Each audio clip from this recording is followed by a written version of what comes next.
So we've been doing a lot of soil testing, which is interesting because in the area there's not a lot of data or information because it hasn't really been done out here before. It's interesting to find out what the soil's doing and identifying where we have issues and how we might be able to fix that into the future. As part of this project, Soils for Life are working with farmers online, where farmers can join us from the comforts of their own homes. And we're sharing soil education also at workshops where farmers in the region can join those field days, and then we're working with farmers one-on-one on their properties. When we first moved here, we have undertook some soil testing to see pH and that sort of thing, and anything that might be missing in terms of nutrients and so on.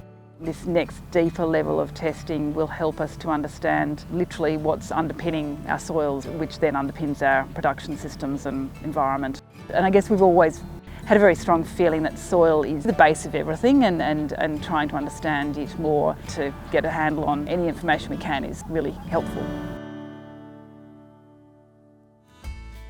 What excites me about this project is that Soils for Life have the opportunity to be on farmers' properties and take the time to look at their soil at a more in-depth perspective. The importance of that is that for drought resilience, we need to look at the soils beneath the topsoil, because that's where water's going to be retained, and that's where we want to promote deeper root growth in drought times. So in 2018 we destocked our property going into the dry period. In that time I actually did a soil biology course and started to understand what actually happens to the soil and why plants grow where they do, and we need to understand that there is more biology in our soil than what's on top of it.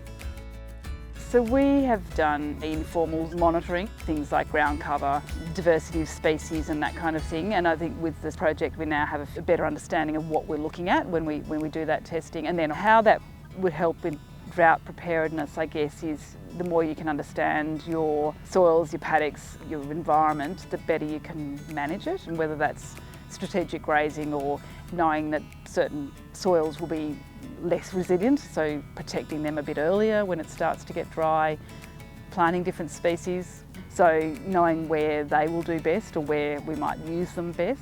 Monitoring helps us to make those decisions.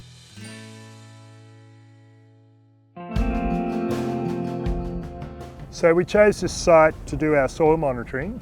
Historically, this being a degraded area, the water used to just sheet off here when it rained. Originally it all used to have was pioneering species, the little daisies and things. Now we've got it covered in perennial grasses, so we're keen to monitor this and see how much improvement we get year on year just by having a better species of grass growing on it. We're hoping to get more organic matter into the soil. Then when it does rain, the soil has more structure so it can hold water in the landscape for longer, so we have greener plants photosynthesising longer. Even this hard scalded area is showing signs of soil structure. So that's a great improvement, because in dry times this country used to just howl with wind because it had no vegetation in it. Because this project is about drought resilience, Soils for Life chose a set of indicators that would be most informative for the farmers when it comes to their soil's resilience to drought. A few examples of the indicators that are really easy for farmers to do themselves are water infiltration, aggregate stability and ground cover. Make a little square out of our ruler and throw it down and do a visual estimate of what your ground cover is. We historically here on the farm have done a lot of testing, and with the Soils for Life they've made it easy for us to do rather than having to send our stuff away. It's just something that we can do. This is our Ready Reckoner kit that we can take out to the paddock and do random soil testing. This is the pH kit. Make it into a bit of a paste slurry, then put your powder in on top. You've got a colour chart and then you can determine what your pH is. This is just an ice rack where you put little bits of soil in to measure the soil stability. This is just a little PVC ring that we hit into the ground and then pour water in and time how long the water goes through just to measure the infiltration rates.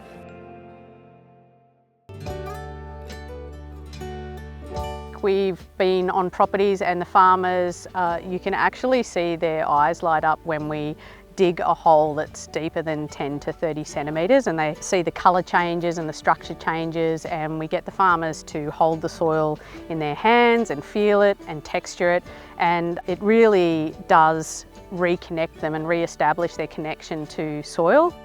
Doing soil monitoring and pasture monitoring is probably easier than I had anticipated, to be honest, and I think what we've learned particularly through this project, is that it doesn't have to be perfect, but doing something is better than doing nothing, and you can do fairly simple things that don't take a lot of time and don't necessarily need a lot of equipment or anything, but just a little bit of time, a bit of observation and noting it down. So I think we probably sometimes held back and thought, oh, we're not going to do it perfectly, so we don't start, and this has taught us just do something because you'll learn something.